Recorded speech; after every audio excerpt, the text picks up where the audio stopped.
What? What's up guys? So welcome na naman sa panabago natin vlog. So for today's vlog guys ay magpapakit lamang po tayo buong maghapon magdamag.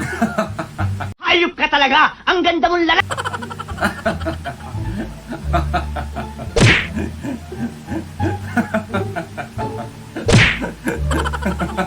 Hindi, joke lang. Meron tayo ditong unit guys, GoPro Hero 7 Black Edition. So ang naging problema nito is salt water damage yung GoPro. So meron na siyang mga corrosion dun sa mismong motherboard. At meron ng mga nasunog dun sa mismong PCB, like nung terminal para dun sa mga ceramic capacitor and IC. So, ipa-flash ko na lang sa screen ngayon yung mismong motherboard. Hindi ko na siya kasi na-videohan kanina habang tinatanggal yung mismong mga pyesa. Dahil hindi pala napindot yung record button ng microscope. Bobo!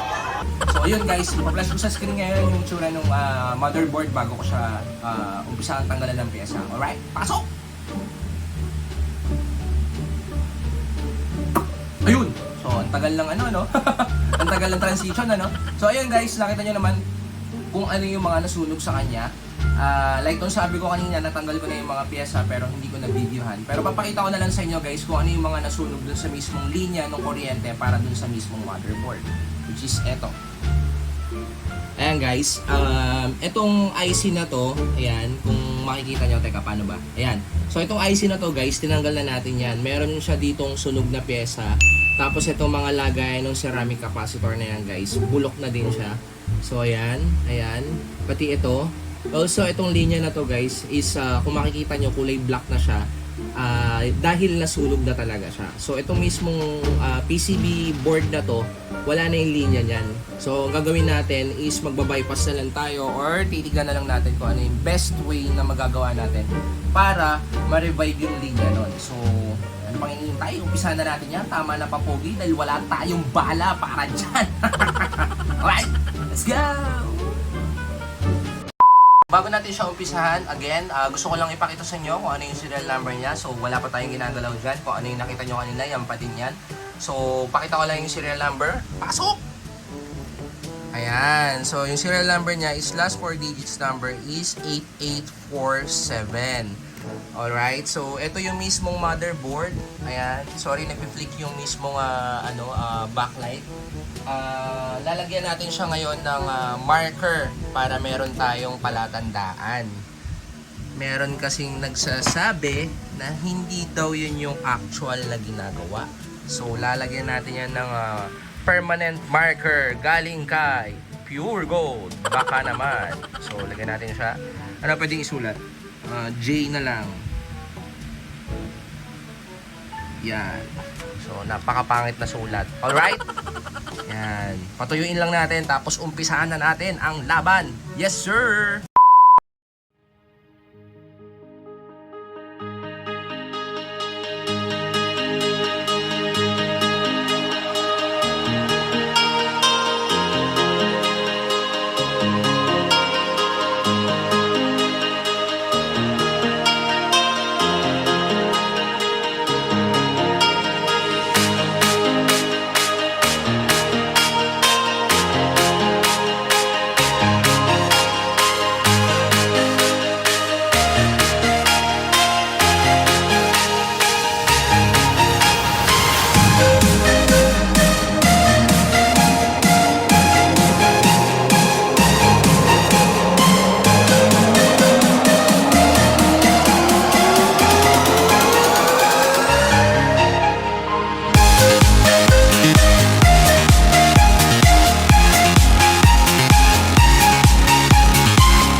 So ayun guys, ito ngayon yung GoPro. Inassemble ko na siya. Hindi ko na naipakita pa kung ano pa yung ibang procedure since inabot na tayo ng gabi. Kaya medyo nagmamadali na rin tayo guys dahil ako nagugutom na at talagang pagod na ako dahil naka 8 unit ako for today. So ito ang pang-siyam ko na GoPro ngayong araw na to. And pakita ko lang din kung gaano kadami yung mga naka-line up ngayon. So ayan. Plus meron pa dito sa baba. Ano ang sa inyo? Natamimi kayo, ano? So guys, take note, yung unit na yan, mga naka-line up na yan guys, hanggang likuran po yan. Siksik po, madalit salita. So, ito rin po yung labas namin. Yan, talagang madilim na. Yan.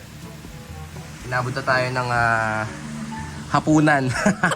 Kaya medyo malata na tayo ngayon. Sorry guys. Kaya inassemble na natin siya. Hindi ko na naipakita ibang procedure. Pero ito pa rin po yung unit na yon. So 8847 yung serial number. So testing lang tayo. Tama ba? Okay, tama. Pasensya na po dahil hawak ko lang po yung phone. Alright. Good job! Ayan. So mode button gumagana. Record button, gumagana din yan. Voice command, gumagana rin po yan. So, touchscreen, gumagana rin po. Wi-Fi, gumagana rin po. Na-test ko na po siya kanina. Hindi ko na po naisama dito. Pero na-test ko na siya kanina. So, lahat po yan gumagana. Try lang tayo ng voice command. GoPro start record. Ayan. So, gumagana rin yung voice command niya. Siyempre, microphone, gumagana. Matik po yan. Pag gumagana yung voice command, gumagana po yung microphone. Kasi isa lang naman ng source ng pinanggagalingan ng audio or ng boses. So, dun siya pumapasok sa microphone. So, ayan po, gumagana siya. Alright? Pindutin naman natin to para malaman natin kung gumagana. Yun. Nice. So, gumagana siya, guys. Oops. Check lang natin. Speaker, gumagana din po. So, ayun lang po. Maraming salamat po sa sumama sa akin sa panonood or sa pagsubok ko sa pag-repair ng GoPro na to. Maraming salamat po sa mga sumusuporta and patuloy na umaalalay sa YouTube channel natin or sa mga videos natin. Maraming thank you po sa inyo lahat. Dito ko na to puputulin guys, and kung bago ka sa channel na to, please like, comment, and subscribe sa my YouTube channel. And comment na rin kayo guys ilalim. Malaking bagay po sa akin yung mga comment na yan dahil dyan ko po namomonitor kung talaga pong kailangan ko pa pong i-improve ang aking pag-vlog. Yes sir! So dito ko na puputulin guys. Alright!